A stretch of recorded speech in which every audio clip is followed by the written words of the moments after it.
తెలంగాణ మంత్రివర్గ విస్తరణకు ఎట్టకేలకు కాంగ్రెస్ హైకమాండ్ గ్రీన్ సిగ్నల్ ఇచ్చింది. రేపు తెలంగాణ కేబినెట్ విస్తరణ జరగనుంది. కేబినెట్ లో కొత్తగా 3 సభ్యులకు చోటు దక్కనున్నట్లు తెలుస్తోంది.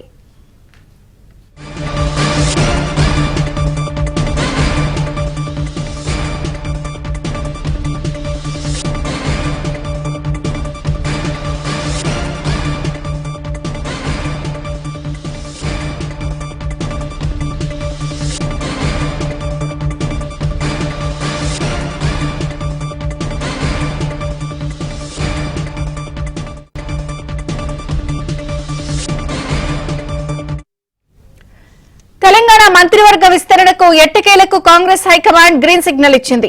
రేపు తెలంగాణ కేబినెట్ విస్తరణ జరగనుంది. కొత్తగా 3 సభ్యులకు చోటు దక్కనున్నట్లు తెలుస్తోంది. పూర్తి వివరాలు తెలంగాణ బ్యూరో ఇన్ఛార్జి నవీన్ అందిస్తారు. నవీన్, విజయచంద్రిక గత కొన్ని నెలలుగా మంత్రివర్గ విస్తరణపై చాలా జోరుగా ఊహాగానాలు కొనసాగాయి. మొత్తం మీద ముఖ్యమంత్రితో పాటుగా ఇప్పటి వరకు 12 మంది కేబినెట్ లో మంత్రులుగా ఉన్నారు. ఇంకొక 6 స్థానాలను భర్తీ చేయాల్సి ఉంది. ఏడాదిన్నరకు పైగా ఈ కేబినెట్ విస్తరణ జరగక ఇటు కాంగ్రెస్ పార్టీలో ముఖ్యంగా ఇటు నేతల మధ్య ఆశావుల మధ్య పెద్ద ఎత్తున తమకు అవకాశం కావాలంటూ వాళ్ళంతా కూడా అధిష్టానం చుట్టూ ప్రదక్షిణ చేస్తూ వస్తున్నారు. ఇటీవల మీనాక్షి నటరాజన్ ఇటు తెలంగాణ కాంగ్రెస్ పార్టీ ఇన్ఛార్జిగా నియమితులైన తర్వాత ఆశావులంతా కూడా ఆమెను కలిసి రిక్వెస్ట్ చేస్తూ వస్తున్నారు. మొత్తం మీద ఈ 6గురిని కేబినెట్ లోకి తీసుకోవాల్సి ఉన్నప్పటికీ కూడా ఇటు సామాజిక వర్గాల వారీగా ఇటు చాలా మంది నేతలు కొత్తగా ఎన్నికైన వాళ్ళు కావచ్చు, లేదా సీనియర్లుగా ఉన్నటువంటి వాళ్ళు కావచ్చు, తమకు అవకాశాలు కల్పించాల్సిందిగా ఇటు ముఖ్యమంత్రి రేవంత్ రెడ్డిని అలానే ఢిల్లీలో కాంగ్రెస్ పార్టీ పెద్దలందరినీ కూడా కలుస్తూ వస్తున్నారు. ఇట్టకేలకు మంత్రివర్గ విస్తరణ మీద కాంగ్రెస్ పార్టీ హైకమాండ్ ఒక క్లియర్ కట్ సంకేతాలు ఇచ్చినట్టుగా తెలుస్తుంది. రేపే మంత్రివర్గ విస్తరణ ఉండేటువంటి అవకాశాలు ఉన్నట్టుగా తెలుస్తుంది. రాజ్భవన్ నుంచి కూడా కాసేపట్లో అధికార ప్రకటన కూడా వెలువడేటువంటి అవకాశాలు అయితే కనిపిస్తున్నాయి. మంత్రివర్గ విస్తరణకు సంబంధించి రేపు ఏర్పాట్లు చేయాల్సిందిగా ముఖ్యమంత్రి ఇటు రాజ్భవన్ వర్గాలను కోరినట్టుగా తెలుస్తోంది.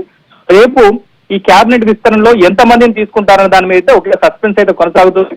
మనకు ఉన్నటువంటి సమాచారం మేరకు మంత్రివర్గంలో కొత్తగా 3ని తీసుకోవాలని చెప్పేసి కాంగ్రెస్ హైకమాండ్ ముఖ్యమంత్రి రేవంత్ రెడ్డికి ఆదేశాలు ఇచ్చినట్టుగా తెలుస్తోంది. మరొక 3ని స్థానిక సంస్థల ఎన్నికలు అలానే పురపాలక ఎన్నికల తర్వాత వాళ్ళని తీసుకునేటువంటి అవకాశాలు అయితే కనిపిస్తాయి. మొత్తం మీద ఈ 3ని ఎవరైతే రేపు ఈ మంత్రివర్గ విస్తరణ జరగబోతుందో చోటు దక్కించుకునేటువంటి ఆ 3 ఎవరన్న దాని మీద కొంత సందిగ్ధత నెలకొస్తూ ఉత్కంఠ కొనసాగుతూ వస్తుంది. ముఖ్యంగా ఇటు సామాజిక వర్గానికి సంబంధించి ఇటు బెల్లంపల్లి మంచిర్యాల ఎమ్మెల్యేగా, ఇటు మందమరి ఎమ్మెల్యేగా ఉన్నటువంటి వివేక్ కావచ్చు, అలానే ఇంకా చాలా మంది నేతలు ఎస్సీ సామాజిక వర్గానికి సంబంధించినటువంటి నేతలంతా కూడా పోటీ పడుతున్నారు. అలానే రెడ్డి సామాజిక వర్గానికి సంబంధించినటువంటి నేతలు కూడా పెద్ద ఎత్తున పోటీ పడుతున్నటువంటి పరిస్థితి అయితే ఉంది. మొత్తం మీద ఇటు ఎస్టీ సామాజిక వర్గానికి కూడా కేబినెట్ లో ఇప్పటివరకు అయితే ప్రాధాన్యత లేకుండా పోయింది. మరోవైపు బీసీ సామాజిక వర్గానికి సంబంధించి ముదిరాజులకు ఖచ్చితంగా అవకాశం ఇస్తానని చెప్పేసి కూడా రేవంత్ రెడ్డి గత ఎన్నికల సమయంలో హామీ అయితే ఇచ్చారు. మరోవైపు మైనారిటీలకు కూడా కేబినెట్ లో ఇప్పటి వరకు కూడా చోటు లేకుండా పోయింది. ఉన్నటువంటి సమాచారం మేరకు రేపు బీసీ సామాజిక వర్గానికి సంబంధించినటువంటి ఒక ఎమ్మెల్యేకు, అలానే ఎస్సీ సామాజిక వర్గానికి సంబంధించినటువంటి ఒక ఎమ్మెల్యేకు, అలానే ఎస్టీ సామాజిక వర్గానికి సంబంధించినటువంటి ఒక ఎమ్మెల్యేకు కేబినెట్ లో అవకాశం దక్కేటువంటి పరిస్థితి ఉన్నట్టుగా తెలుస్తుంది. మొత్తం మీద రేవంత్ కొత్త ఎవరు ఉంటారన్న దాని మీద కూడా అయితే జోరుగా చర్చ జరుగుతుంది. మరోవైపు ఇటీవల ఎమ్మెల్సీలుగా బాధ్యతలు చేపట్టినటువంటి అవకాశం దక్కించుకున్నటువంటి అద్దంకి దయాకర్ కావచ్చు, లేదా ఇతరత్ర శంకర్ నాయక్ కావచ్చు, నల్గొండ జిల్లాకు సంబంధించినటువంటి వ్యక్తులు కూడా ఈసారి కేబినెట్ లో తమకు అవకాశం కల్పించాల్సిందిగా కూడా పార్టీ హైకమాండ్ ని ఇప్పటికే కోరారు. మరోవైపు విజయశాంతి కూడా బీసీ సామాజిక వర్గానికి సంబంధించిన కోటాలో ఆమె ఖచ్చితంగా కేబినెట్ లో కన్ఫర్మ్ అనేటువంటి ప్రచారం కూడా సాగుతోంది. మొత్తం మీద ఈసారి మాత్రం ఈ 3లో రెడ్లు ఉండేటువంటి అవకాశం లేనట్టుగా తెలుస్తుంది.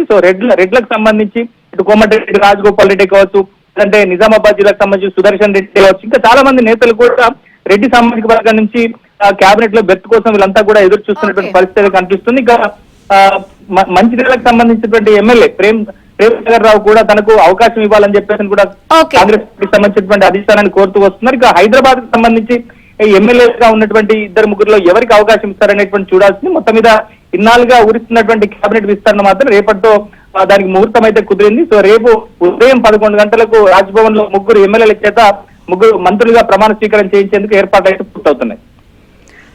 Thank you Naveen.